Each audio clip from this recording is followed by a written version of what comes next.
वहां खड़े थे, दूर जाओ। खोलो से।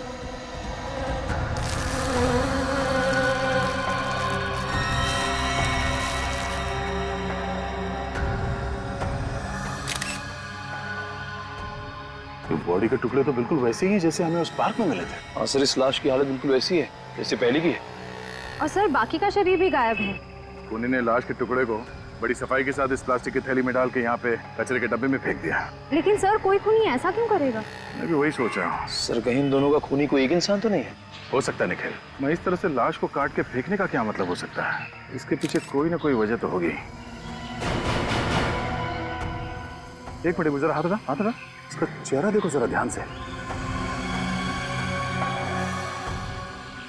सर कहीं ये रोकांडा तो नहीं? ये वही फेमस सिंगर रोकांडा है। सर इसका मतलब पहले किसी ने इसे किडनैप किया और फिर इसका खून कर दिया। ऐसा लगता है श्रेया, मुझे तो लगता है कि वो वकील विनय है, उसे भी पहले किडनैप किया और मारा है। सर जिस तरह से इन दोनों का खून हुआ है विनय और रोकांडा का, उससे तो यही लगता है कि खूनी की इन दोनों से कोई जादुई दुश्मनी है। कोई ऐसा इंसान हो सकता है जिसके दिल में इन दोनों के लिए बहुत नफरत भरी हो। जिस तरह से लाश को काटा गया है ऐसा ही लगता है। श्रेया, रोकांडा की बीवी को फोन करके उसकी मौत के बारे में इन्फॉर्म करो। सर मैं जानता हूँ श्रेया, बहुत मुश्किल काम है। क्या करें, तुम्हारा काम ही कुछ ऐसा है, फोन तो करना पड़ेगा। यस सर, मैं समझती हूँ। निखिल, इस बॉडी के पार्ट्स को फॉरेंसिक लैब भिजवा दो। हेलो। कहते हैं अपने आप को, इस पार्क को कचरे का पेटी बना डाला। ये लोग योगा करते रहते हैं। ये जरूर बच्चे होंगे जिनके माँ बाप यही सिखाते होंगे कि कचरा जमीन पर फेंकना चाहिए। रोज रोज कचरा साफ करो और रोज दुगना कचरा मेरा इंतजार कर रहा होता है। हे भगवान, कभी तो सुन मेरी, कोई चमत्कार तो कर, या यूं ही कचरा साफ करवाता रहेगा जीवन भर। कचरा कचरा कचरा, दिन भर कचरा साफ करो, सुबह आओ कचरा। कुछ तो चमत्कार कर दे।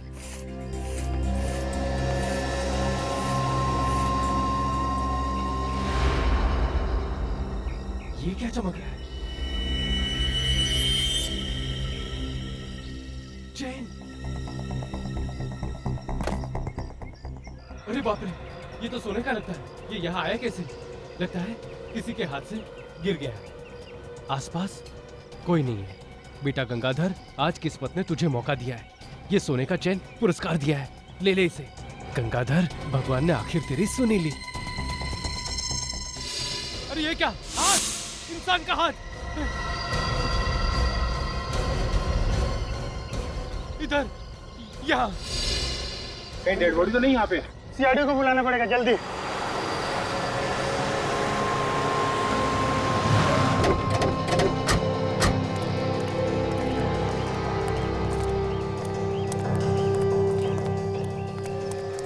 ये लोग कौन है?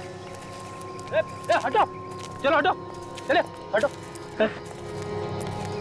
तुम दोनों हो कौन? ये हमारा क्राइम सीन है, सीआईडी का केस है ये। तुम लोग बिना परमिशन के यहाँ नहीं आ सकते।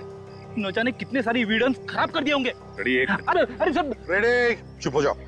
मैं जानता हूँ इन दोनों को, ये हमारे नए सीआईडी ऑफिसर्स हैं। नए ऑफिसर्स?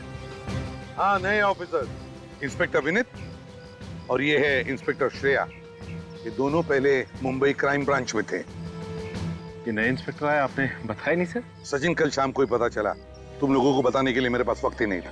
खैर छोड़ो। विनीत, क्या मिला तुम्हें यहाँ पर? सर हमें यहाँ पर ये कटा हुआ हाथ मिला है और उसके ऊपर ये ब्रेसलेट मिला है। ये ब्रेसलेट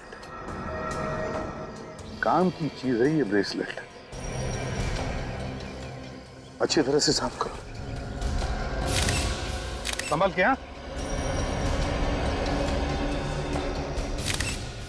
कटा हुआ सर? माय गॉड, तो इसके सर के साथ इसका हाथ भी जुड़ा हुआ है। शरीर का बाकी हिस्सा भी तो होना चाहिए आसपास। काम करो, पेड़ के आसपास देखो और कुछ मिलता है क्या। देखो।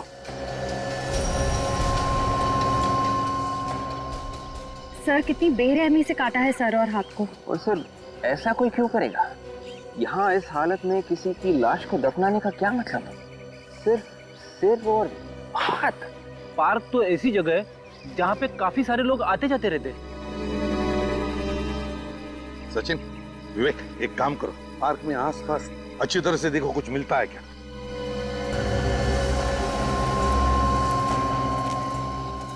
बात बताओ, तुम में से किसने इस हाथ को पहले देखा? साहब, ये कटा हुआ हाथ सबसे पहले मैंने देखा। तुमने देखा? जी साहब। तुम क्या करते हो इधर? जी साहब, साफ सफाई करते हैं। सफाई करते हो? इधर आओ, जरा बताओ, ये पार्क क्या 24 घंटे खुला रहता है? नहीं साहब, सुबह 7 बजे से लेकर शाम को 7 बजे तक खुला रहता है। यहाँ पे वॉचमैन या सिक्योरिटी गार्ड नहीं है क्या? नहीं साहब, यहाँ पे कोई चौकीदार नहीं रहता। ये पार्क सुबह 7 बजे से लेकर शाम के 7 बजे तक खुला रहता है। इसका मतलब है ये काम तब किया गया जब ये पार्क या तो बंद था या फिर पार्क में कोई भी नहीं था उस वक्त किया है। सर, हाँ। सर यहाँ आसपास तो कुछ भी नहीं मिला सर। अबे कुछ नहीं मिला सर। कुछ भी नहीं मिला? ये कैसे हो सकता है? अपने शरीर का बाकी का हिस्सा कहाँ पर दफना दिया है? कहाँ छुपाया होगा? कोई बात नहीं, पता तो लगा ही लेंगे। इससे पहले एक काम करो, ये सिर और हाथ साळुंखे के पास भेज दो और इस आदमी का चेहरा, उसका स्केच सारे न्यूज़पेपर्स और टेलीविजन चैनल्स पर भेज दो।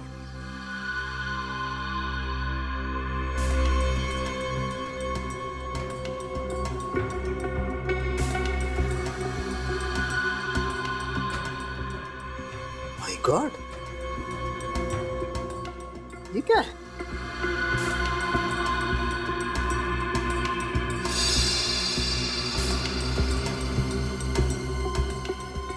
क्या हो सकता है?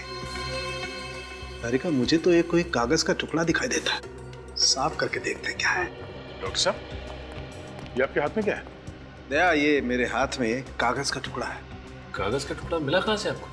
यहाँ से, इसकी उंगलियों के बीच में फंसा हुआ था ये। मगर इसकी उंगलियों के बीच में ये कागज का टुकड़ा कैसे पहुंचा?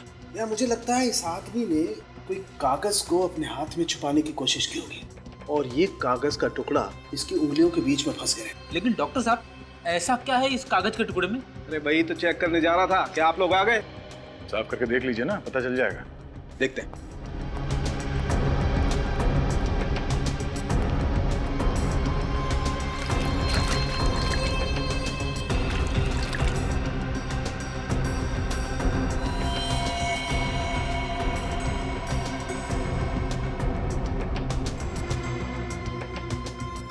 दया, ये तो कोई अखबार का टुकड़ा जैसा लग रहा है।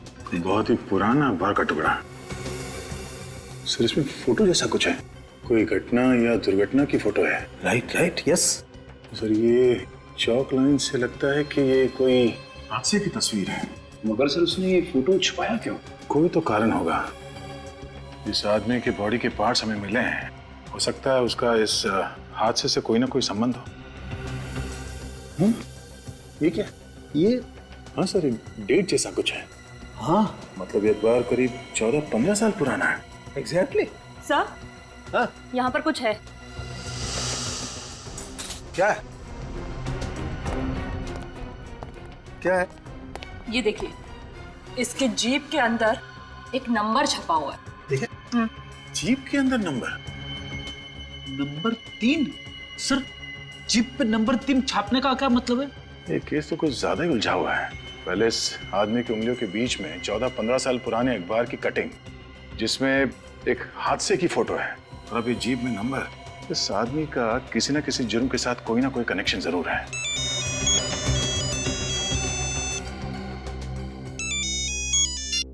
हेलो, हाँ, रिपोर्ट्स आ गई? क्या पता चला रिपोर्ट से? Thank you sir. ये एक आदमी नहीं है। एक आदमी नहीं है मतलब? ये सर किसी और आदमी का है और ये हाथ किसी दूसरे इंसान का। मतलब दो अलग अलग लोगों के बॉडी पार्ट एक ही जगह पे मिले? हाँ, पहले पेपर की कटिंग, अब ये जीप में नंबर, 2 लोगों का खून। हमें जल्दी से ये पता करना होगा कि ये 2 लोग आखिर है कौन। अरे यार, ये क्या चक्कर है? एक और झटका। हाँ फ्रेडी, बहुत बड़ा झटका। ये इस आदमी के नाखूनों का रंग नॉर्मल नहीं है, कुछ अलग है। सर, इसका क्या मतलब है? इसका मतलब ये नाखून चेक करने के बाद पता चलेगा।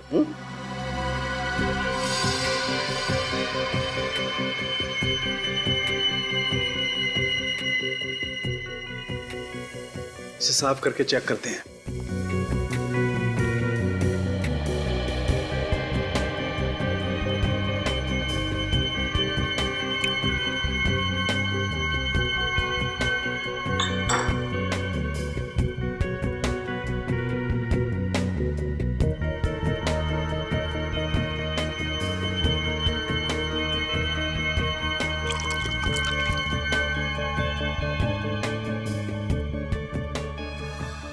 ओ, अब आई बात समझ में। क्या हुआ डॉक्टर साहब? दया, ये आदमी कोई बहुत हैवी डोज ले रहा था किसी दवाई की। कौन सी दवाई सर? वेरिऑक्सिबिन। वेरिऑक्सिबिन? हाँ दया, ये दवाई कैंसर पेशेंट लेते हैं। ये बहुत महंगी दवाई है, आसानी से नहीं मिलती है, और जब तक कोई कैंसर स्पेशलिस्ट अपने हॉस्पिटल में अपने पेशेंट को प्रिस्क्राइब नहीं करता है, तब तक ये दवाई किसी को नहीं मिल सकती। तो फिर इस शहर के सारे कैंसर हॉस्पिटल्स में चेक करना चाहिए। हाँ वे क्या? तो औरतों ने इस आदमी का चेहरे का स्केच पहचान लिया?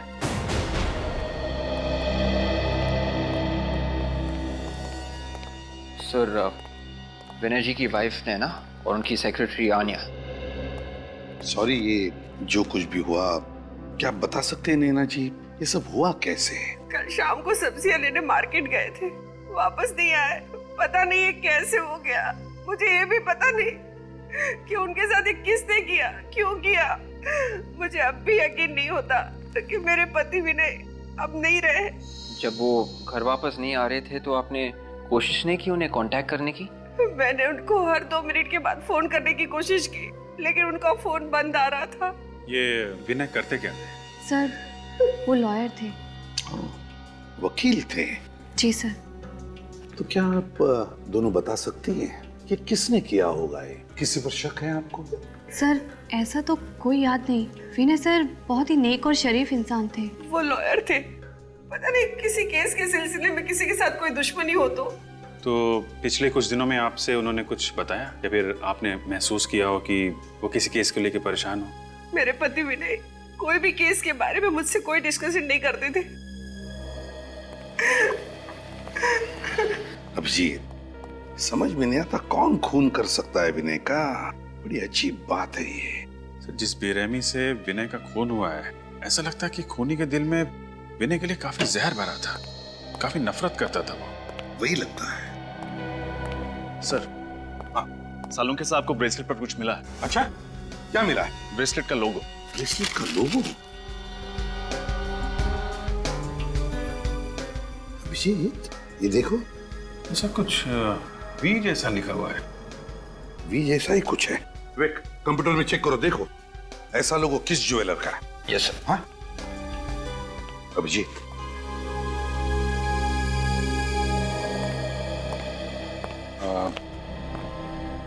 आप लोगों ने यहाँ आके हमारी बहुत मदद की है, थैंक यू वेरी मच। अभी आप लोग जा सकते हैं, जरूरत पड़ेगी तो दोबारा बुला लेंगे। थैंक यू सर, लेकिन आप मेरे पति के कातिल को जल्द से जल्द ढूंढ निकालिएगा। हम अपनी पूरी कोशिश कर रहे हैं, प्लीज।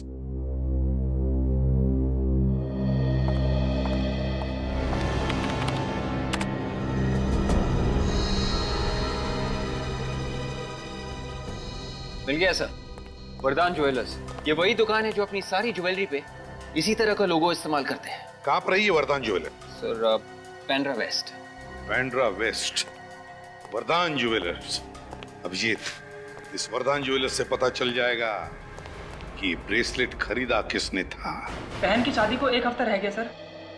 आप घबराइए मत, कल शाम तक आपके गहने आपके घर पहुंच जाएंगे। नक्की? पक्का?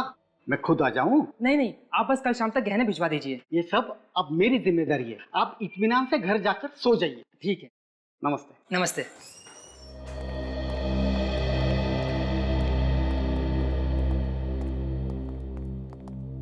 आइए सर, शादी है। नहीं। कुछ देखना चाहते हैं? आइए ना सर, बैठिए।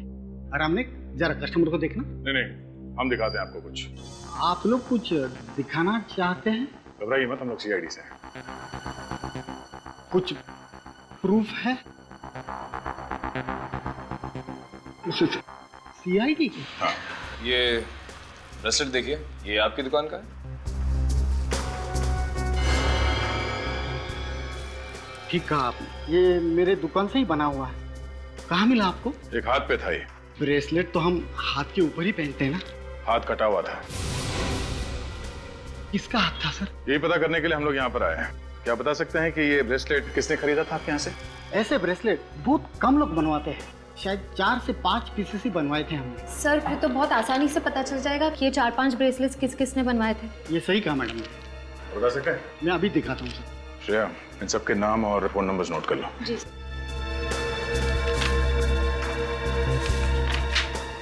देखिए सर। अरे वाह, एड्रेस भी नोट किया है? जी sir. Rajesh 401 silver ring, Shantinagar, Bandra. Subhash Kandivali में रहता है। सुनील पनवेल का रहने वाला है, और रोकंडा ये बोरीवली में रहता है। इन सबके घर चल के देखना पड़ेगा। हेलो डॉक्टर, आपने अपॉइंटमेंट लिया? मैं सीआईडी से हूँ, इंस्पेक्टर फ्रेडी। हेलो सर, आप यहाँ कैसे?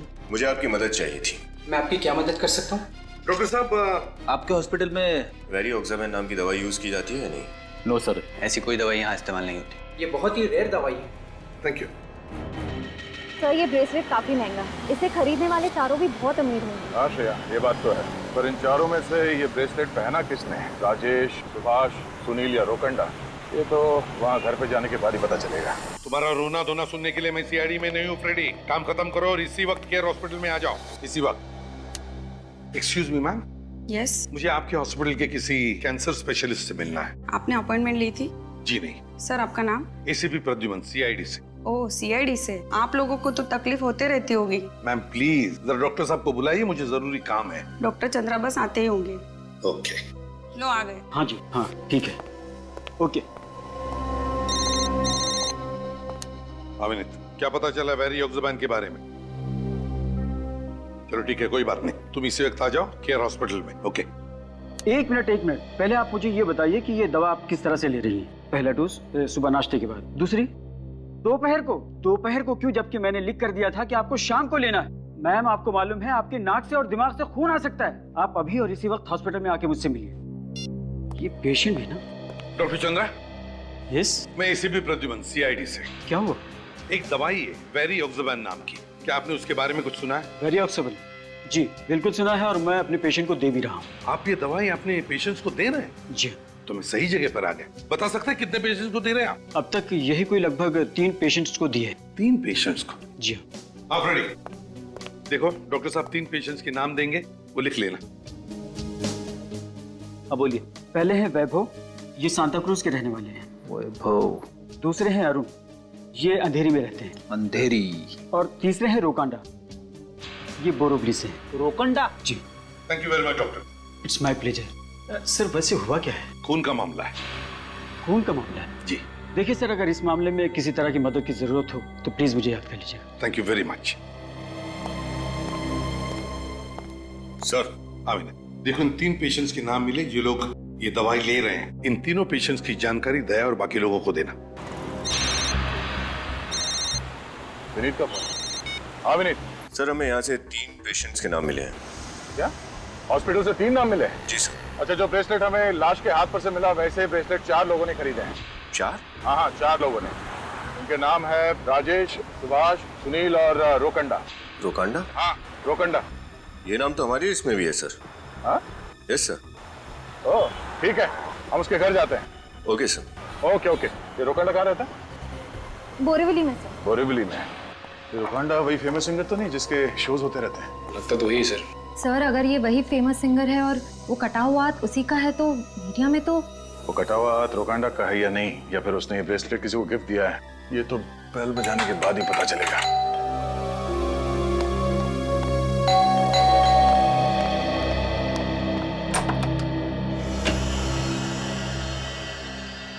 बोलिए साहब। जी कहिए, किससे मिलना है आपको? हम लोग सीआईडी से हैं, रोकांडा से मिलना चाहते हैं। रोकांडा? हाँ वो यही रहते हैं ना? जी बिल्कुल यही रहते हैं। और आप? मैं उनकी पत्नी त्रिया। कहाँ है वो? घर पर नहीं है क्या? आप यहाँ बैठिए प्लीज।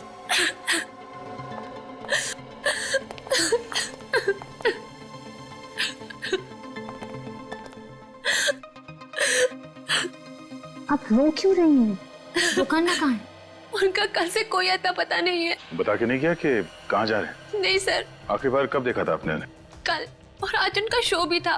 कितने फोन्स आ रहे हैं सुबह से, क्या बताऊं मैं, किसको बताऊं कि रोकांडा कहाँ है।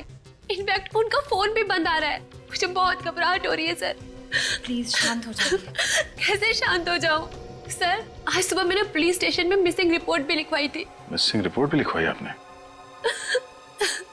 गायब कहाँ हो गया?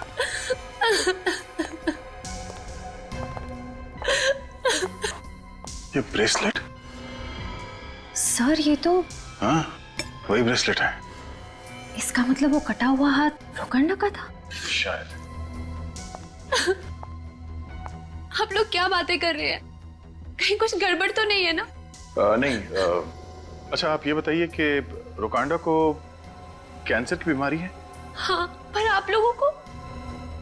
ऐसे ही। अच्छा रोकांडा के बारे में कुछ जानकारी मिले तो हमें इन्फॉर्म कर देना। जी सर। Thank you.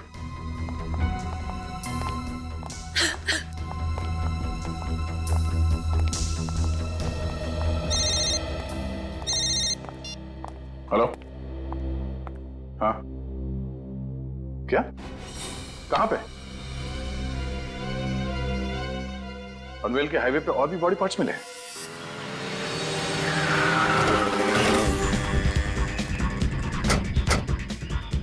मैं फोन करके खबर दी लाश के टुकड़ों के बारे में। हाँ साहब, मैंने बड़ा पाव खाने के बाद कागज फेंकने के लिए जैसे ही कचरे के डिब्बे के पास आया तो मैंने ये देखा। तुम वहां खड़े थे, दूर जाओ। खोलो से।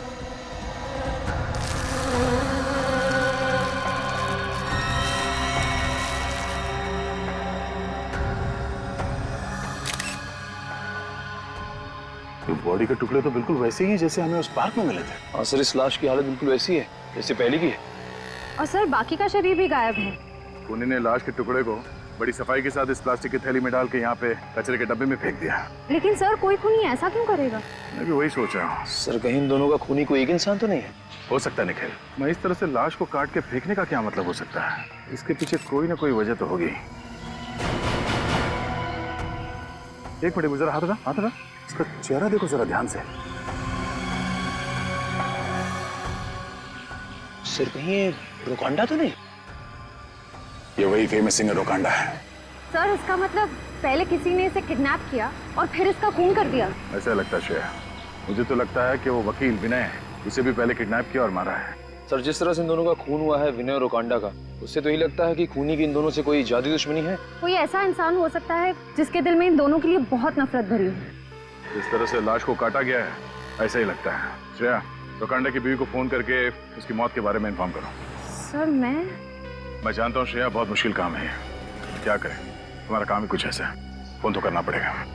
यस सर, मैं समझती हूँ। निखिल, इस बॉडी के पार्ट्स को फॉरेंसिक लैब भिजवा दो। हेलो मिसेस त्रिया।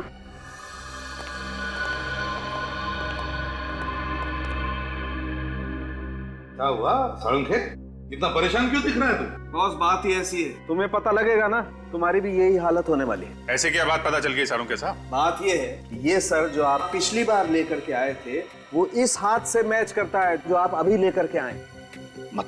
मतलब ये कि इस बार लाया हुआ हाथ और पिछली बार मिला हुआ सर वो एक आदमी का है, और पिछली बार लाया हुआ हाथ और इस बार मिला हुआ सर वो दूसरे आदमी का है। मतलब ये लाश लॉयर विनय की है और ये रोकांडा की।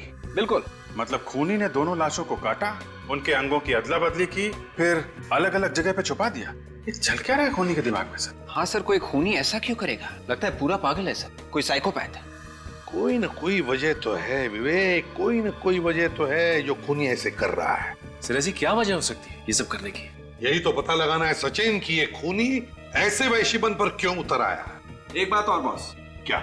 वो ये, उस सर की जीभ पर भी वैसा ही अंक लिखा हुआ है जैसा इस जीभ पर लिखा हुआ है। मतलब विनय की जीभ पर जो 3 नंबर लिखा हुआ है बिल्कुल वैसा ही 3 नंबर रोकांडा के जीभ पर। बिल्कुल वैसा ही 3 नंबर। क्या राज हो सकता है इस 3 नंबर का?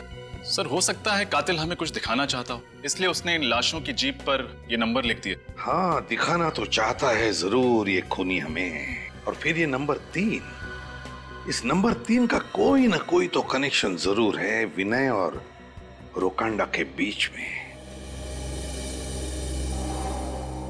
सर कुछ तो छुपा इन फोटोग्राफ में, कुछ तो कहने की कोशिश कर रही हैं ये फोटोग्राफ्स। मगर क्या अभिजीत, क्या हो सकता है?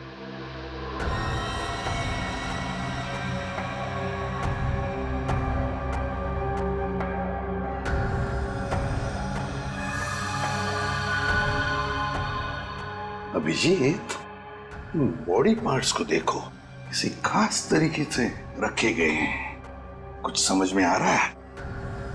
ऐसा लगता है कि कोई शेप दिया गया है, कोई आकार है। एग्जैक्टली अभिजीत। अभिजीत, मुझे लगता है ये इंग्लिश का अल्फाबेट क्यू है ना? हो सकता है ना? हाँ सर। ये देखो। हाँ सर, क्यू। हाँ, और फिर ये देखो, ये नहीं लगता तुम कोई नंबर? 9? हाँ, 9। ये देखो, 9 9 9 है ना? और फिर ये 3 and 3 क्यू 933। सचिन, इधर लिखो बोर्ड पे Q933। हो क्या सकता है सर? शायद कोई पासवर्ड या फिर कोई लॉकर नंबर? कोई एड्रेस? सर कोई कोड? कोड? कोड?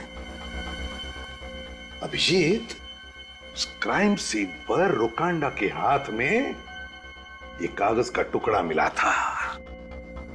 कागज का टुकड़ा, इस पर एक फिगर बनाया हुआ है क्राइम सीन का।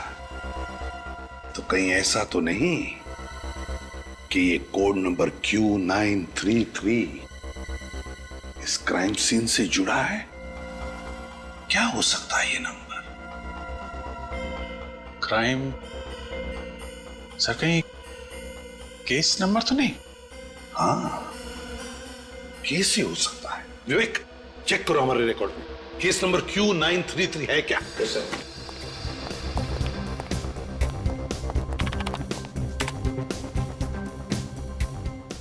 यस सर, इस नंबर का एक केस है, ये 1998।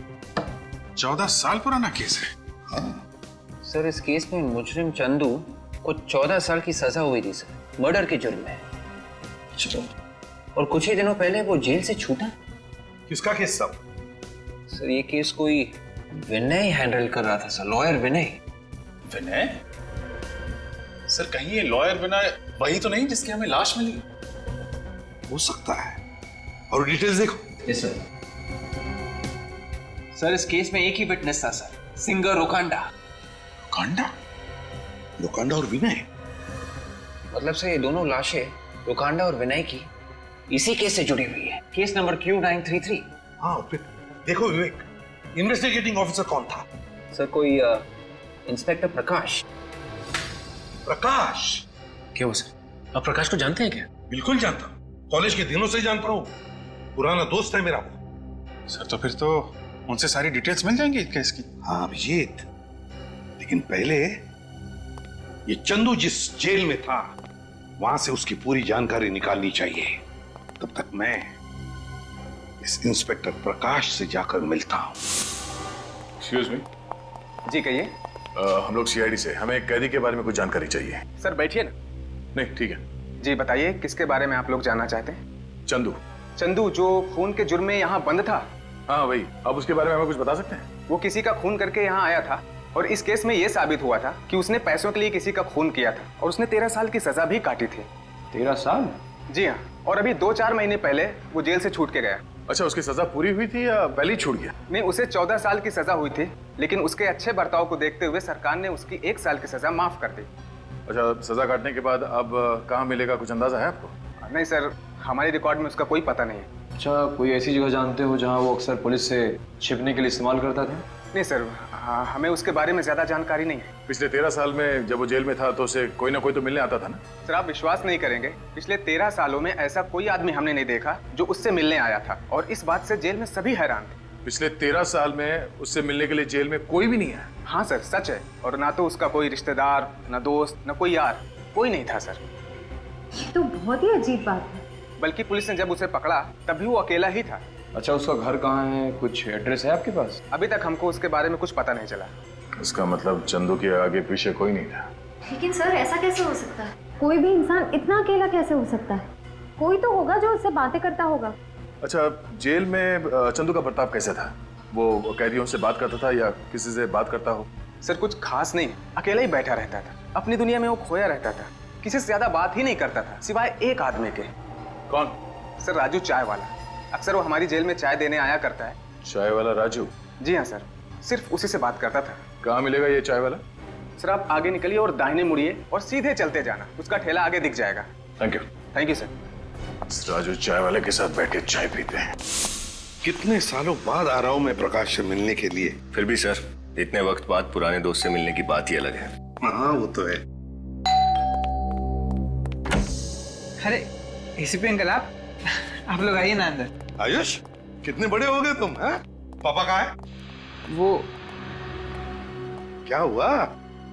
मुझे कुछ समझ नहीं आ रहा है अंकल। क्या हुआ आयुष, कोई प्रॉब्लम है? अच्छा है आप लोग आ गए, मुझे आपकी मदद चाहिए।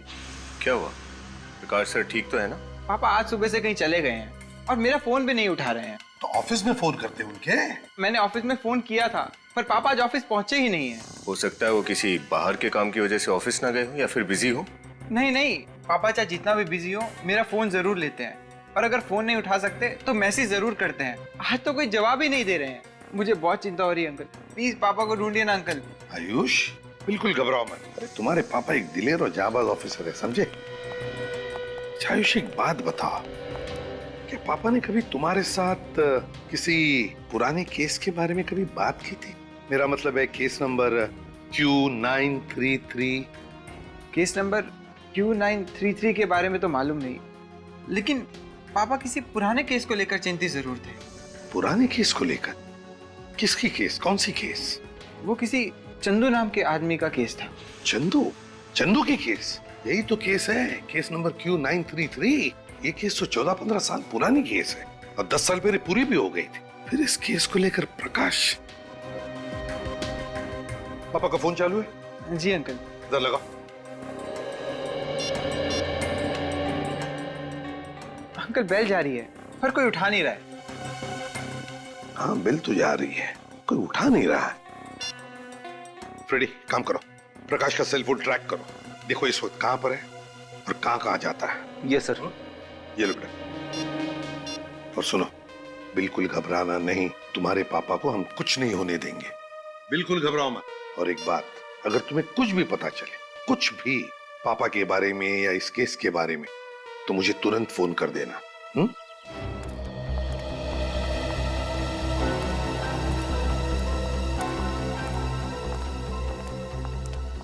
हो रहा राजू? राजू? जी साहब। 4 चाय देना। चौथी चाय किसके लिए साहब? तुम्हारे लिए। सोचा तुम्हारे साथ बैठ के चाय पिया जाए। क्यों नहीं साहब, ग्राहक तो भगवान का रूप होता है और ग्राहक के लिए तो ये राजू कुछ भी कर सकता है साहब। बैठिए साहब, आइए आइए।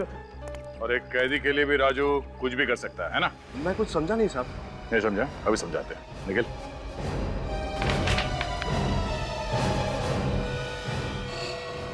ये कौन है? मैंने तो इसे कभी नहीं देखा। कभी नहीं देखा? सच बोल, झूठ मत बोल। जेल में जाता था ना उसके लिए चाय लेकर? आप लोग क्या कह रहे हैं साहब? मेरी तो कुछ भी समझ में नहीं आ रहा। एक हाथ पड़ेगा ना तो सब कुछ बताना शुरू कर देगा। बोल। मुझे कुछ नहीं पता साहब, मुझे कुछ नहीं पता साहब, मैं इसे नहीं जानता साहब। तो वैसे नहीं मानेगा?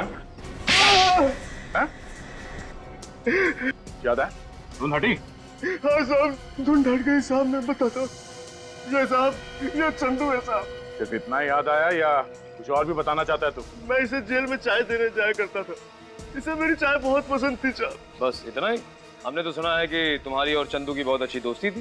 दोस्ती तो दूर की बात है साहब, वो मुझे जान से मारने की धमकियां देता था साहब।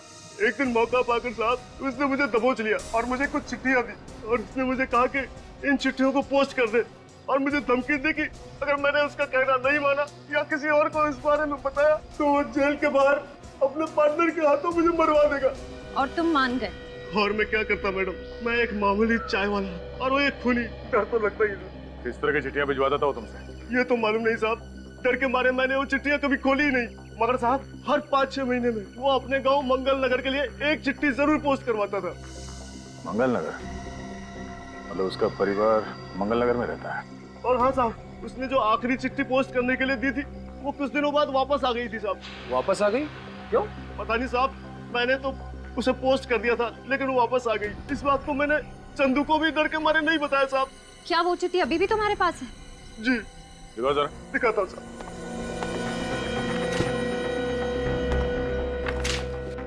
अनीता चंदू, मंगल नगर, जनार्दन गढ़।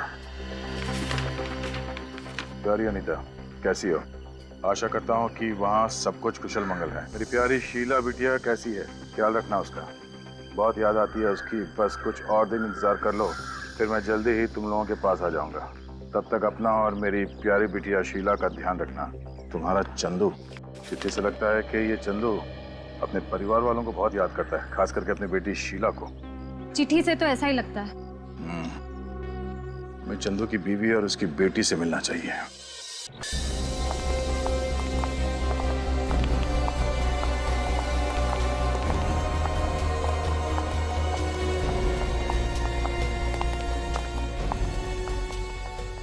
नगर तो पहुंच गया।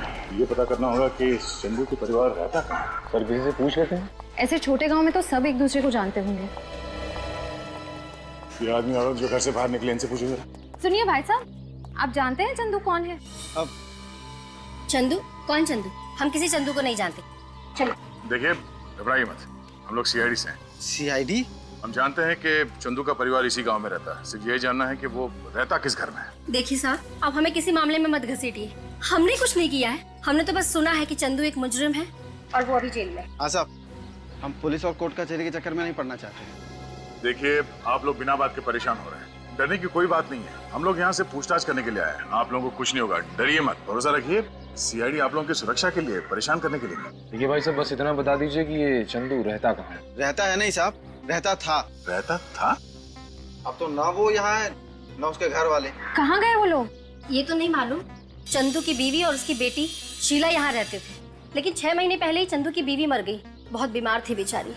और उसकी बेटी शीला, वो कहाँ गई? उसकी माँ के देहांत के बाद तो वो बिल्कुल अकेली हो गई थी। बेचारी घर बेच के चली गई। आप जानते हैं वो कहाँ है?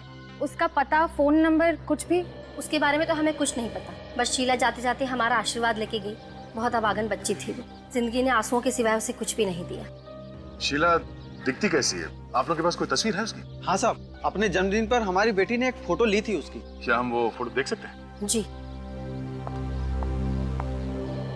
चंदू अपने परिवार वालों से इतना प्यार करता था, उसके बाद भी जेल से छूटने के बाद अपने गांव क्यों नहीं आया? और सर, उसकी बेटी भी घर बेचकर चली गई, वापस ही नहीं आई, ये जानते हुए भी कि उसके पिता की रिहाई को ज्यादा वक्त नहीं है। बेटी का तो पता नहीं। चंदू कहीं पे छुप के बैठा है। अगर उसने दोनों खून किए हैं तो जाहिर सी बात है कि वो ना तो इस गांव में आएगा और ना ही अपने घर में। ये शीला है। क्या हम ये फोटो रख सकते हैं? ये वही एरिया है जहाँ पे प्रकाश सर का मोबाइल फोन ट्रैक किया गया है। इसी एरिया में? हाँ सर। प्रकाश को फोन करता हूँ। फोन चालू है, बेल भी जा रही है। हम प्रकाश सर के मोबाइल फोन के नजदीक पहुंच गए। गुड। लेकिन एक बात मेरी समझ में नहीं आ रही। क्या? प्रकाश सर इतनी सुनसान जगह में करने क्या आए होंगे? कहीं ऐसा तो नहीं कि कोई उन्हें जबरदस्ती उठा के यहाँ पे लाए? हो सकता है। मुझे लगता है प्रकाश जरूर जानता है कटे हुए सिर और हाथों के बारे में। जरूर जानता है प्रकाश। सर, हम प्रकाश सर के मोबाइल फोन के बहुत नजदीक पहुंच गए सर। ट्रैक करते रहना पड़ी, ट्रैक करते रहना। विनीत, रोको रोको रोको रोको रोको।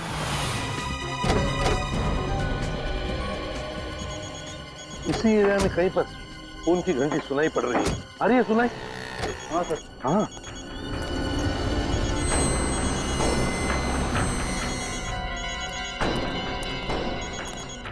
देखो आसपास कहीं फोन है क्या? हो रहा फोन।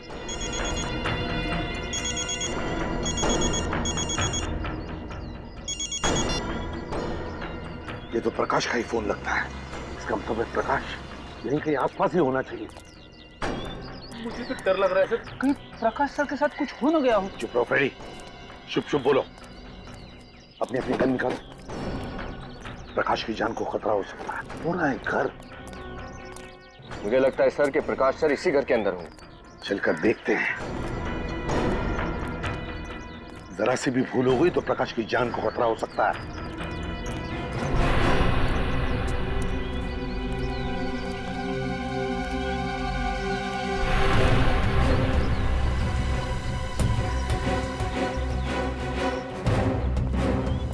उस तरफ जाकर देखो। रेडी? जाओ पीछे जाकर देखो।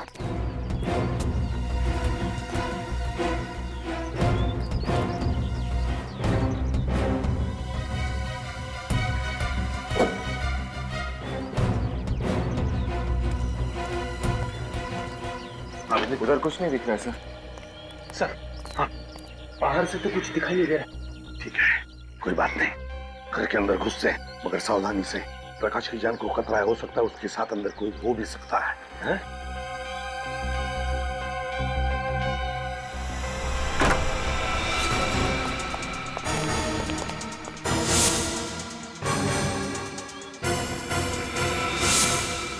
सर, अंदर तो कोई दिख नहीं रहा। फ्रेडी, इस तरफ जाओ। विनीत, विनीत इस तरफ।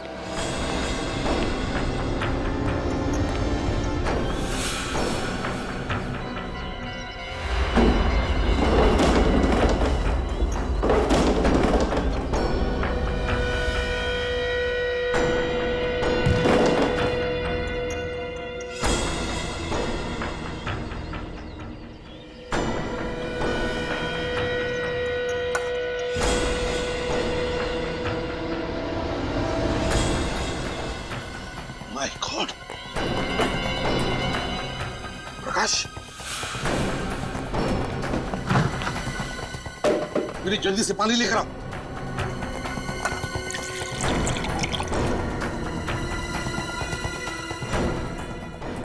पानी।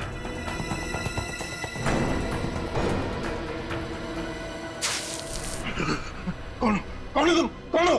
देखो देखो, तुम लोग मुझे नहीं मार सकते, नहीं मार सकते।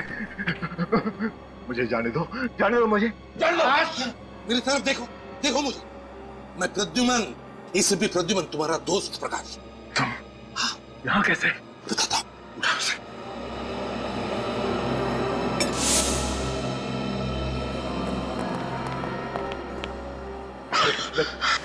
पानी पीना, ये पानी पी। प्रकाश, प्रद्युमन, बताओ क्या? कोई मुझे यहाँ ले आया और इसने मुझे बहुत मारा और फिर मुझे मरने के लिए छोड़ दिया। हम लोग कहाँ हैं? वो क्यों मेरी जान लेना चाहता है? मैंने क्या किया? फिक्र मत करो, घबराओ मत। अब हम तुम्हारे साथ हैं। जो भी है तुम्हारा बाल तक बाका नहीं कर सकेगा, समझे? तो सब बताओ, है कौन? तुम यहाँ पर कैसे आ गए? कौन लेकर आया तुम्हें यहाँ पर? मुझे नहीं पता। मैं जब ऑफिस जा रहा था तो किसी ने मुझे किडनैप कर लिया और मुझे लेके यहाँ आ गया। सर, उसका चेहरा नहीं देखा आपने? नहीं देखा, उसने मेरी आंखों पे पट्टी बांध दी थी। अच्छा, बात बताओ, तुमने उसकी आवाज तो सुनी होगी, तो कुछ याद आता है उस आवाज से? शायद वो आवाज किसकी है तुम्हें पता होगा। अगर आवाज सुनी होती तो जरूर बता देता, लेकिन उसने मुझसे कुछ बात ही नहीं की। बस वो पागलों की तरह मुझे मारता रहा मुझे। और मैं, लगता है बहुत गहरी दुश्मनी है तुम्हारे साथ उसकी। तड़पा कर मारना चाहता था वो तुम्हें, मगर हम आ गए ना। घबराओ मत, चलो यहाँ से। चलो। पापा, ये क्या हालत होगी आपकी? किसने की? हाँ? बेटा, मैं ठीक हूँ, चिंता मत करो। और उस किडनैपर से मिलने के बाद तो बिल्कुल ठीक हो जाऊंगा। किसने किया किडनैप आपको? कौन था वो? एसीपी अंकल, पापा के साथ ये सब करने की किसकी हिम्मत हो सकती है? आयुष बेटा, हिम्मत रखो। हम भी उसी आदमी को ढूंढने की कोशिश कर रहे हैं। शुक्र है प्रकाश सर हमारे साथ है, सही सलामत है। हाँ, ये बात तो है, आप लोग वक्त पर आ गए, वरना वो किडनैपर मेरे पापा को। आयुष, तुम एक जाबाज पुलिस ऑफिसर के बेटे हो, और जाबाज पुलिस ऑफिसर का बेटा कभी रोता नहीं है, डरता नहीं है वो किसी से। घबराओ मत, हम तुम्हारे पापा को कुछ नहीं होने देंगे। प्रकाश, तुम्हें उन लोगों के बारे में कुछ भी याद नहीं आ रहा? जरा याद करने की कोशिश करो, कुछ याद आ रहा है? सर प्लीज कुछ तो याद करने की कोशिश कीजिए। आपकी छोटी से छोटी बात उस किडनैपर को पकड़ने में हमारी मदद कर सकती है, प्लीज। तुम लोग समझ नहीं रहे हो, मुझे कुछ याद नहीं आ रहा है। मैं बस रास्ते से किडनैप हो गया और किडनैपर ने मेरे मुंह और आंखों पे पट्टी बांध दी। फिर वो मुझे वहां ले गया जहां से आप लोगों ने मुझे बचाया। बस वो मुझे पीटता रहा और पापा! प्रकाश क्या हुआ? लगता है पापा को फिर से हार्ट अटैक आ गया। अटैक? माय गॉड, जल्दी से हॉस्पिटल ले चल। पापा!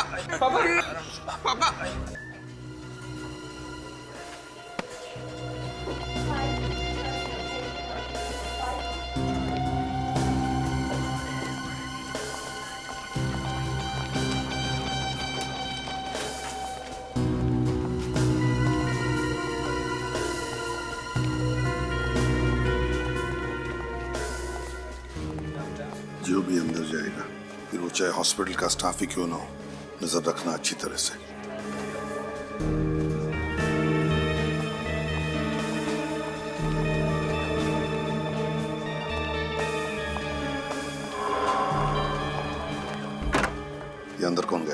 और ये डॉक्टर कोराली हैं, इस वक्त राउंड पे हैं।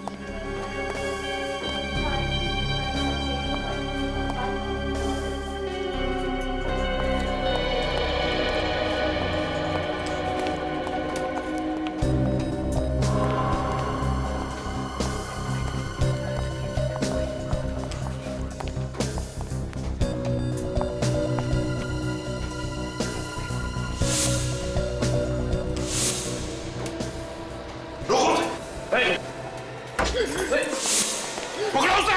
रेडी, डॉक्टर को लेकर आओ, जल्दी जल्दी जाओ। बस।